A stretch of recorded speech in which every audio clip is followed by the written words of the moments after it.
The Art of Denmark by Carl Madsen. My dear Christian Brenton, surely you still remember the pavilion on Llangollen, where 2 or 3 times we lunched so congenially together. Through the great windows of the restaurant we had an outlook eastward over the Sound and the ships, westward over the tranquil moat to the green trees of the citadel, where we heard at times a blackbird's whistle.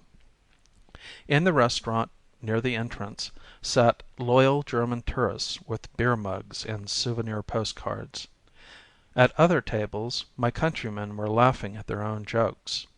We Danes are, as you correctly observed, a people who are fond of amusing ourselves, and who do not think very much about the morrow. Indeed, altogether too little.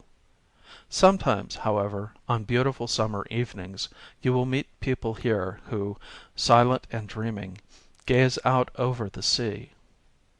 This, also, is perhaps characteristic of our nation.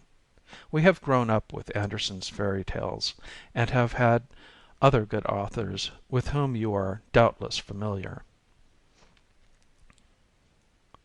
When from Llangollen I see the beautiful clouds floating over a gently rocking sea, I often find myself recalling an artist who, near 100 years ago, long before the pavilion was built and souvenir postcards were invented, went modestly on his evening walks from his professor's quarters in the Academy of Kongens Nytorv out to this spot. He was neither poet nor dreamer. His sharp eyes made purely scientific observations upon the formation of clouds. He examined the construction of ships with the eye of a professional, and sought to explain the laws governing the perspective of these shifting waves. The artistic ambition of this upright soul was to give the most precise picture possible of nature, as true as a mirror. His canvases are old-fashioned. All objects present themselves as though seen through a strong field-glass, but the tones are fine and clear as day.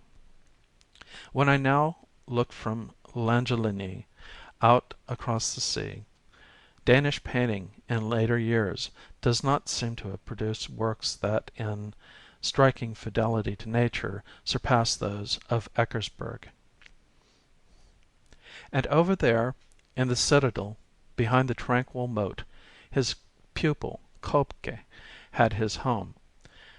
Even today, both in fact and in the art of Köbke, these old fortifications are an idyllic spot. His sister's pink dress against the green trees of the rampart, the sunshine on an empty wagon in the Citadel bakery yard, the Dannebrog flying over a boat landing, or a pair of poplars in the twilight, were for Köbke motives sufficiently rich in interest.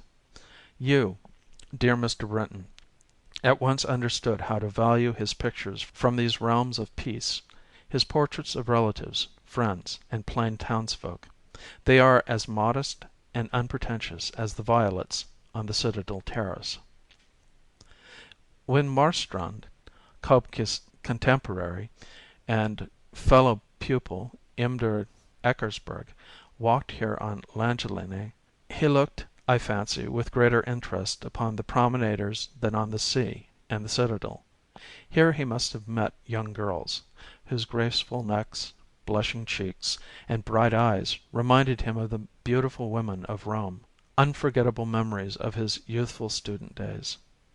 Here, too, he met droll Copenhagen types, who served as capital models for his character figures from Holberg's comedies, and, perhaps, also, the tall, gaunt officers he may have used for his representations of Don Quixote.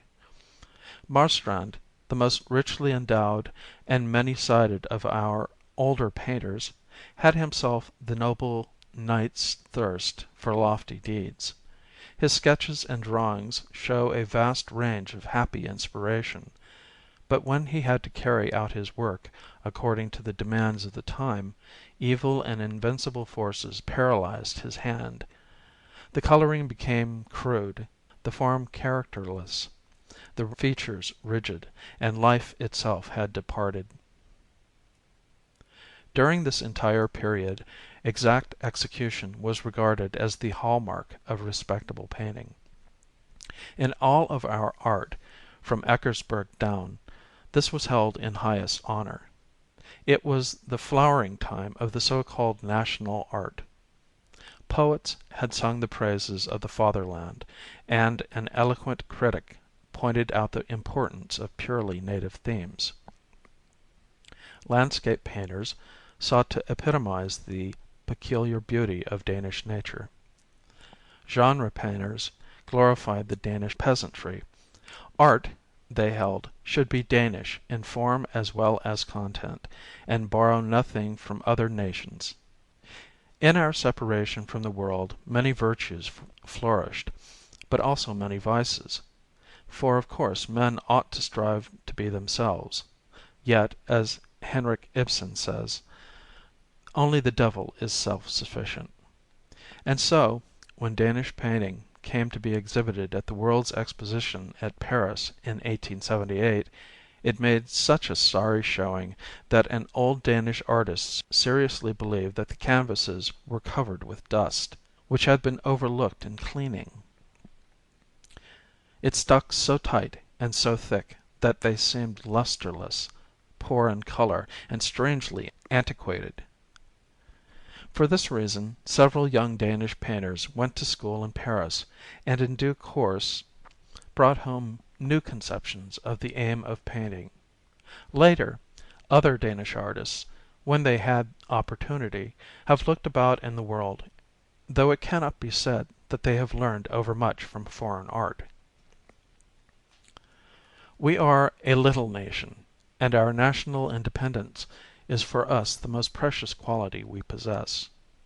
A local newspaper has recently given some solid advice regarding the forthcoming exhibition of Danish art in America. Regard for the purely artistic merit of the canvases ought, as a matter of principle, to be subordinated.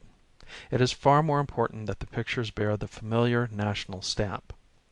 As yet I do not definitely know how the exhibition, which is shortly to be placed before the tribunal of America, will be constituted. But I know that you, dear Mr. Brinton, have wished that it might be free from banalities. You have preferred the characteristic to the commonplace, the fresh to the dusty, the vigorous to the vapid. You have sought to combine that which in your opinion is good art with that which recommends itself as national. And in any event the exhibition would not have lacked the national impress.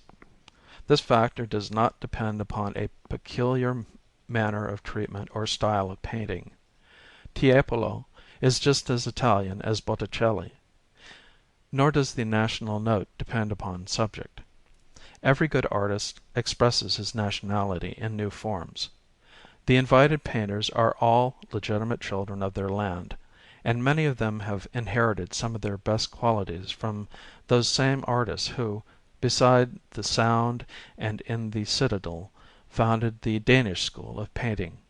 Truthfulness is quite as precious to Ring as to Beckersberg, and Wilhelm Hammershey has seen, just as Kepke, that the most unobtrusive lives and the simplest scenes and incidents can contain a world of marvelous poetry.